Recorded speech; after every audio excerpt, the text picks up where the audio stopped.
Home. It's been 13 years since I was last there. After my father passed away, I had no reason to go. My mother had gone missing more than 2 decades ago, and although my father held hope, everyone just assumed she was dead. I think, ultimately, that's what killed my father. Not the smoking, or the drinking, or the sleepless days and nights. He died a lonely, broken-hearted old man. But I received a phone call the other day. It was creepy to say the least. I came home from work around 7, and I turned all the lights on in my flat. I threw my keys into my bowl and put my bag in the closet, hung my coat up and proceeded towards the kitchen. I kicked my boots off, made some toast and collapsed into my leather couch. My eyes drifted to my answering machine, which blinked 2 at me. With my spare hand, I pressed the magic button. You have 2 new messages. The first one was my girlfriend, saying that she had to cancel our dinner reservations because her work needed her to stay late. She works in the nursery and it was some student-teacher night. I scrawled "cancel dinner res" on the pad next to the phone. A short beep sounded and it moved on to playing the next message. It was just static mainly. I paused mid-bite and glanced over. I reached for the delete button, but I heard a woman's voice mumble. Though the crunching sound was too much to hear any real words, I got the first letters of each word.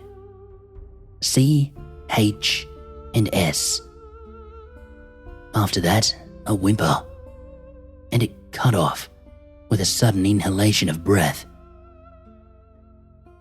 I work as a sound technician at a local music studio, so in my bedroom, I have a little studio of my own so I can work on tracks in my spare time. It took a moment to register, but I realized that I could remove some, but not all, of the white noise and see if I could enhance the voice. So I snatched the machine and ran to my bedroom door. It only took about 20 minutes, but I managed to remove most of the static. I still couldn't make out the voice though, so I boosted the treble on the equalizer in hopes of hearing what she might say. A lot of thoughts were running through my head at that time. I leaned back into my leather chair and I slapped the spacebar with my middle and forefinger. There was still a low crackle, but it was never going to be perfect. The voice and the tone of the words still haunts me to this day. It began with light breathing. Then the woman stumbled over her words. Come home, son.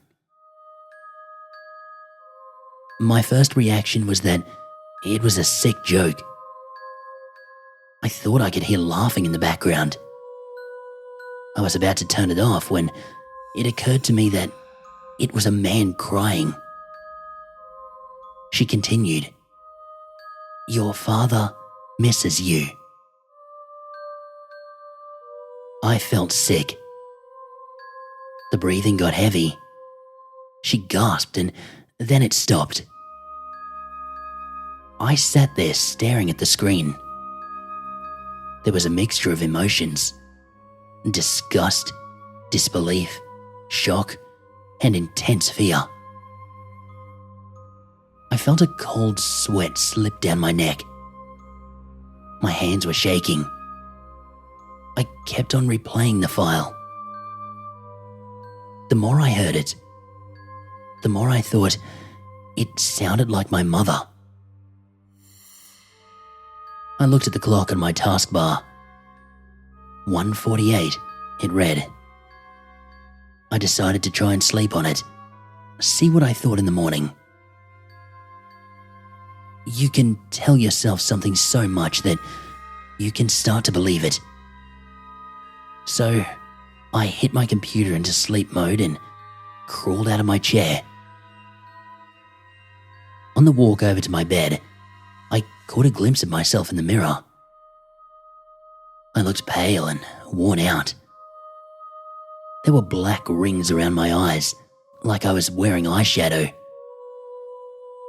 I rubbed my eyes the way a tired person does, looked back, and I seemed normal. Shaking my head like a wet dog, I slithered into bed. That night, I lay staring at the ceiling, listening to "Come home, son," in my head, over and over. At one point, I almost wept. I had no idea what to do. Was it really my mother? Who was crying behind her? Why was she breathing like that? If my mother were alive, she would be 56 by now.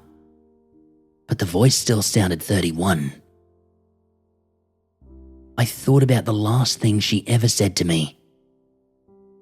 I was only 10 at the time. We were stood in the living room, getting ready to go to the doctors because I had a cold. She put her hands on her knees and bent down to be on the same level as me and said, "Be a dear and get your mother her cigarettes from the kitchen." As I turned around to get them, she stroked my hair. When I came back out, she was gone. She hadn't taken any bags. The door was still on the chain. The back door was unlocked, but that was too loud for me to ignore. My dad got home from work at 6 to find me sat all alone on the couch, crying my little eyes out. I'll never forget the date. July 18th, 1987. 4 weeks passed, and the voice still plagued my mind. Eventually, I decided to just give in and go home. I told my girlfriend that I was going to pay respects to my father. I told my boss that my mother had fallen ill, and I told my landlord that I was going to Malta. So I packed 4 days' worth of clothes, took a copy of The Voice, threw a few books in there, and slid my suitcase into the back of my car. I spent one more night in my bed and set off as the sun rose. It was about a 50-mile ride to my hometown.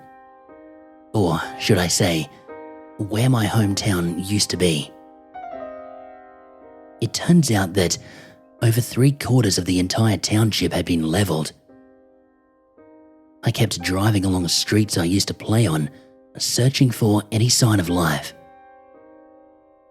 On the edge of town sat a gas station. Tony's, the sign read. So I pulled up in there, filled my car up, and headed to the kiosk to pay. The man behind the counter, presumably Tony, looked out of his window, then back at me. In a thick accent, he said, "That'll be straight up 70. I asked him what happened to the town, and he informed me that there was a series of disappearances about 25 years ago, and most people ended up leaving. I opened my mouth to ask another question, but buttoned my lips shut when I saw the stop talking and just pay look in his eyes. I walked back to my car, sat down in the driver's seat, and thought about what he told me. I had only stayed with my father for a year after my mother left. He was too depressed to take care of me, so I was sent to live with my aunt upstate. I hated my father for that, and it took his death for me to realize that he had done it for my own good. All of my life, that's my biggest regret. I started choking just thinking of it. So, I started my engine and I drove off. I couldn't stop hearing my mother's voice. "Come home, son." The road layout was the same, and I still sort of knew my way around here.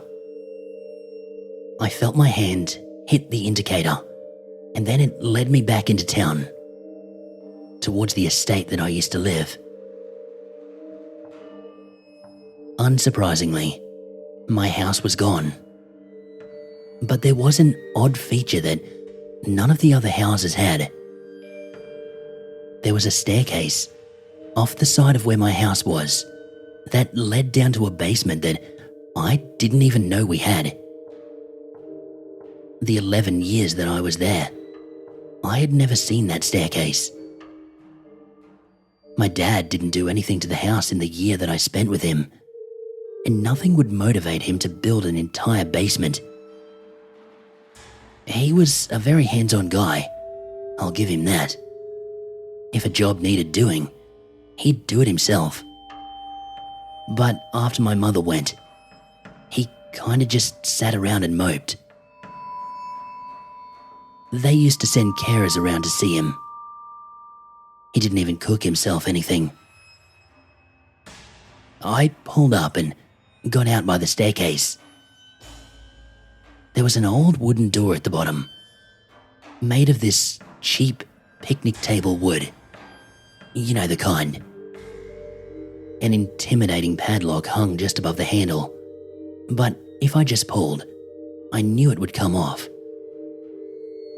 With no roof over, the door had become moldy and useless. So that's exactly what I did. The door rattled as I yanked the lock off. It opened up enough for a belch of cold, dead air to come out. I leant back, as if it smelled like tuna, but it really smelled like an old loft. The dust was unbelievable. I'm glad I remembered to bring my inhaler. My frightened fingers folded around the rusty door handle, and with a little tug, it opened fully. I don't know what I was expecting, but it was completely pitch black. I had a torch in the car, so I left the door open as I headed back to get it. I slipped the padlock into my pocket.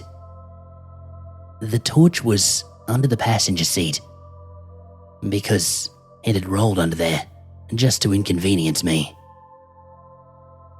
While I was scraping towards the handle of it, something caught my eye. From the hole in the floor that led to the basement, I swear to God, some of the darkness escaped. This figure swooped up and over the hole, but as my eyes focused, there was nothing there. I stood staring for a while, blinking harshly a couple of times, and then reached back under for the torch. I exclaimed, "Yes," as I managed to grasp it, and then looked around to see if anyone had heard me. I waved the torch next to my head with an embarrassed smile, as if someone was watching me. Kicking the car door back shut, I proceeded down the stairs again. With a slight click, the basement became illuminated.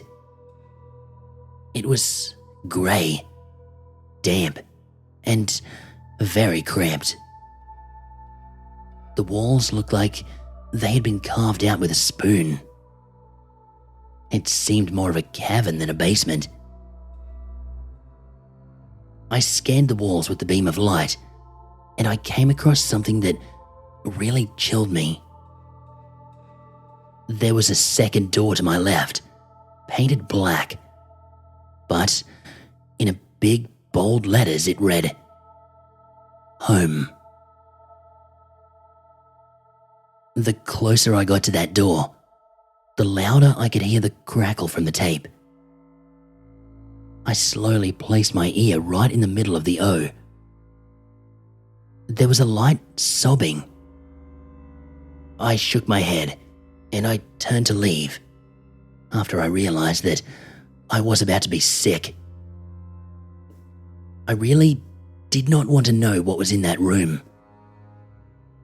But as I turned to head up the stairs, the darkness came back. I only caught a glimpse of it, but I know I saw it. It was standing there, between me and the stairs. Suddenly, it slammed the picnic table door shut. "No!" I screamed as I collided with the door. I stood there, punching the wood, splinters driving into my hands as I did so, until I realized I was crying. I slid down the back of the door and I wept. "Come home, son," ran through my head when I looked at that door. The static was louder with the door shut. I shifted my gaze from looking at the roof to look at the door, and I realized that it was slightly open. As I leaned forward in horror, it slammed shut. I could feel my heart beating in my throat. "What do you want with me?" I managed to choke out. "Please, come home," emerged from behind the door. "Why? Who are you?" I spat back. "Your father misses you. My dad's dead. Please, come home." "Are they the only words you can say? Who are you?" "Your father misses you." I stood up and I marched over to the door. It's a funny thing, adrenaline. My hand slammed down on the door handle, but before I could turn it, the door swung open on me.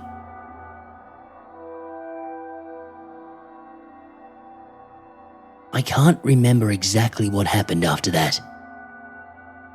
I think back as far as I can, but I can never see it. The door knocked me back, and that's it. Just darkness after that. I must have been down there for a while though. My girlfriend eventually got worried about me and she called the police. She told them that I had come to this town to see my father, and they saw my car on the way to what used to be the cemetery. I read that the police found the basement padlocked from the outside. The doctors say that I'll always have the 3 scars on my chest, and that my mind probably blocked out what happened because of stress or shock.